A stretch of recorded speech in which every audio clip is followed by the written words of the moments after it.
Bapak Ibu Saudara sekalian, mari kita mengawali dalam doa pemberitaan firman Tuhan. Bapa Surgawi, demi nama Tuhan Yesus, hati kami tetap melimpah dengan ucapan syukur. Sampai hari ini kami dapat berkata, Ebenezer, Tuhan sudah menolong kami. Dan pertolongan Tuhan yang sama, bahkan lebih ajaib lagi, Tuhan pasti kerjakan untuk kehidupan kami. Terima kasih Bapa. Izinkan hamba-Mu memaparkan firman Tuhan, dan mari Engkau kuduskan segenap tubuh jiwa roh hamba-Mu. Ampuni dosa dan pelanggaran hamba-Mu, supaya hamba-Mu diperkenankan oleh Tuhan, sehingga ketika firman hamba-Mu sampaikan, firman itu mengajar kami, meluruskan, memperbaiki setiap perilaku kami, bahkan membawa kami semakin berpaut kepada Engkau. Dan Engkau juga mengkuduskan semua umat-Mu, supaya kami melihat kemuliaan Tuhan dinyatakan di dalam kehidupan kami. Terima kasih Bapa di surga. Mohon Allah Roh Kudus yang menyertai pemberitaan firman Tuhan, awal sampai kepada akhirnya. Roh Kudus juga yang mengurapi pemberitaan firman Tuhan, lebih daripada apa yang hamba persiapkan. Tuhan kiranya memberkati. Terima kasih Bapa, siap menyampaikan firman Tuhan demi satu nama yang ajaib, yakni Tuhan Yesus Kristus dan penebus jiwa kami. Haleluya. Amin. Haleluya, haleluya. Shalom Bapak Ibu Saudara sekalian. Senang sekali hari ini Tuhan izinkan kita semuanya tetap menikmati anugerah Tuhan dan dapat berinteraksi melalui sabda Tuhan. Apa kabar saudara-saudara sekalian? Doa dan harapan saya, kabar baik, tetap sehat, tetap semangat, dan tetap survive, karena anugerah Tuhan tetap melimpah bagi kita sekalian. Puji nama Tuhan. Saudara-saudara dikasih Tuhan, izinkan saya menyampaikan satu topik pemberitaan firman Tuhan, yakni kehidupan yang sia-sia. Kehidupan yang sia-sia. Saya akan membacakan satu nats firman Tuhan dari kitab Pengkhotbah pasal yang pertama, ayat pertama sampai kedua. Sekali lagi, Pengkhotbah pasal yang pertama, ayat pertama sampai ayat yang kedua. Demikian pemberitaan firman Tuhan. Inilah perkataan pengkhotbah anak Daud raja di Yerusalem. Kesia-siaan belaka, kata pengkhotbah, kesia-siaan belaka, segala sesuatu adalah sia-sia. Amin. Kehidupan yang sia-sia. Saudara-saudara yang dikasih Tuhan, Pengkhotbah merupakan salah satu buku yang sangat menginspirasi kehidupan manusia. Dan Pengkhotbah merupakan satu catatan bagaimana pengalaman seorang yang sangat berpengaruh, seorang yang sangat dihormati, seorang yang hidupnya diawali dengan takut akan Tuhan. Kitab Pengkhotbah ini ditulis oleh seorang raja yang sangat populer, yang sangat dihormati pada eranya, yaitu Salomo. Dan dia adalah anak Raja Daud, raja yang besar, raja yang juga dihormati oleh bangsa-bangsa dan juga berkenan di mata Tuhan. Dan saudara-saudara, Raja Salomo tinggal di Yerusalem sebagai ibu kota bangsa Israel. Raja Salomo dipercaya dengan berkat yang luar biasa oleh Tuhan, Sang Pencipta langit, bumi beserta dengan isinya. Di antara raja-raja di bumi, Salomo dinobatkan sebagai raja yang terkaya. Kemudian raja yang sangat cerdas, karena hikmat Tuhan yang luar biasa dianugerahkan kepada Salomo. Dan juga raja yang benar-benar secara ukuran dunia dia sangat puas dan bangga karena memiliki istri yang jumlahnya 700 orang dan gundik 300 orang. Hal ini dicatat dalam kitab 1 Raja-Raja pasal 10 sampai pasal 11 ayat 1 sampai ayat 3. Secara ukuran orang dunia, maka itu merupakan suatu pencapaian prestasi yang sangat luar biasa. Dan ini merupakan keberhasilan yang hebat tiada taranya. Maka patutlah dia dicatat ke dalam The Guinness Book of Record, yakni catatan yang spektakuler pada zamannya dan juga pada zaman sekarang. Saudara-saudara dikasih oleh Tuhan, di akhir hidupnya Raja Salomo merenungkan secara komprehensif arti sebuah hidup manusia yang berdasarkan hasil observasi dari akumulasi peristiwa yang terjadi di bawah matahari. Dan itu sungguh sangat luar biasa. Tentu waktu yang sangat panjang yang digunakan oleh Raja Salomo. Dan sekarang kita tiba pada kesimpulan yang sangat mengejutkan, yakni segala sesuatu adalah kesia-siaan. Sekali lagi, segala sesuatu adalah kesia-siaan. Tulis Salomo, raja yang luar biasa pada saat itu. Dengan menyebut frasa itu sampai 2 kali dalam ayat yang kedua, kemudian juga dalam ayat 14, totalnya ada 3 kali dalam perikop ini, maka sungguh ia menegaskan bahwa hidup ini amatlah sia-sia. Sekali lagi, hidup di bawah matahari amatlah sangat sia-sia. Ayat 2 ini menjadi tema kitab Pengkhotbah, yaitu segala sesuatu adalah kesia-siaan. Artinya adalah bahwa seluruh kehidupan hidup di atas muka bumi ini tidak ada artinya sama sekali, tidak ada faedahnya, tidak ada manfaatnya sama sekali jikalau dilakukan di luar dari kehendak Allah, jikalau dilakukan di luar dari rencana Allah. Dan oleh sebab itu, maka Salomo memberikan satu kesimpulan bahwa segala sesuatu adalah kesia-siaan.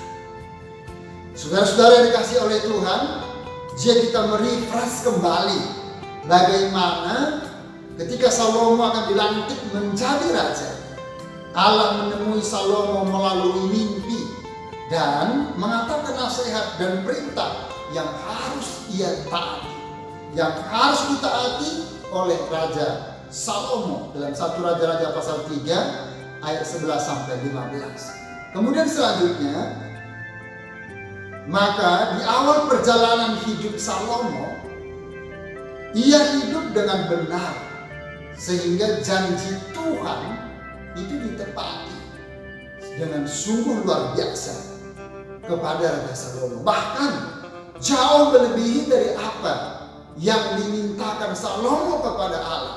Allah menganugerahkannya dengan sangat luar biasa kepada Raja Salomo. Nah, saudara-saudara, namun di masa akhir hidupnya tentu sangat disayangkan, Salomo mulai tidak taat lagi kepada Allah karena hatinya dicondongkan oleh para istrinya dengan meninggalkan Allah, Khalik langit dan bumi. Lalu kemudian ia jatuh kepada penyembahan berhala yang disembah oleh istri-istri Salomo sendiri. Sebagai dampaknya, Tuhan mengizinkan musuh-musuhnya mulai datang untuk memberontak kepada Salomo. Padahal sebelumnya musuh-musuh itu justru membawa upeti kepada Salomo karena keperkasaan dan kegagahan Salomo, karena kehebatan Salomo, dan nama Salomo termasuk ke seluruh dunia. Saudara-saudara yang dikasihi oleh Tuhan, tetapi kemudian ketika Tuhan mengizinkan bangsa-bangsa memberontak kepada Salomo, lalu kemudian Roh Tuhan semakin menjauh dari Salomo, maka Salomo mulai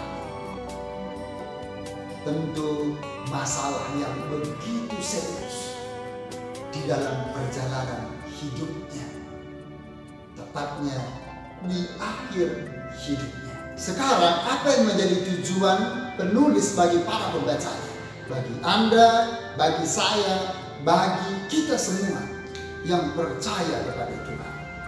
Yang pertama adalah menghancurkan semua harapan palsu umat manusia kepada dunia sekuler dengan tanpa melibatkan Tuhan. Tanpa melibatkan Tuhan sama sekali. Sebaliknya, ia ingin pembacanya, ia ingin agar supaya Anda dan saya melihat sebuah kenyataan yang sangat serius dari kejahatan, ketidakadilan, kematian, serta menginsafi bahwa hidup terlepas daripada Allah itu adalah kesia-siaan belaka. Sekali lagi, hidup yang terlepas daripada Allah merupakan hidup yang kesia-siaan. Segala sesuatu yang dibangun, sesuatu yang dikerjakan, segala sesuatu yang dilakukan terlepas daripada Allah merupakan suatu kesia-siaan. Segala kepemilikan yang terlepas daripada Allah juga merupakan suatu kesia-siaan. Semua yang percaya katakan amin. Yang kedua adalah hendaknya setiap orang yang percaya kepada Allah menunjukkan iman percaya mereka kepada Allah di dalam Tuhan Yesus Kristus. Sebab hanya di dalam Yesus Kristus hidup kita menjadikan hidup yang bermakna. Hidup dalam Yesus Kristus, maka Allah menjadikan hidup kita semua menjadi hidup yang berarti, hidup yang berbahagia, hidup tanpa kebinasaan, dan hidup tanpa kesia-siaan. Itulah sebabnya maka sang penulis memiliki tujuan agar supaya Anda dan saya, setiap orang percaya, mengarahkan mata rohaninya tertuju kepada Allah. Puji nama Tuhan. Haleluya.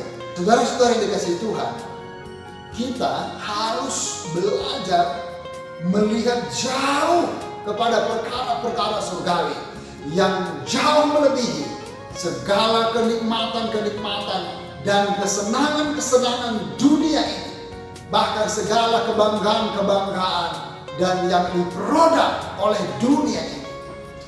Tujuannya adalah agar supaya Tuhan memperkenankan kita semuanya untuk menerima suatu pengharapan yang tidak pernah lekang meskipun ditelan oleh waktu, serta sukacita dan damai sejahtera berlimpah-limpah, dan tentunya teristimewa keselamatan abadi yang berasal daripada Tuhan.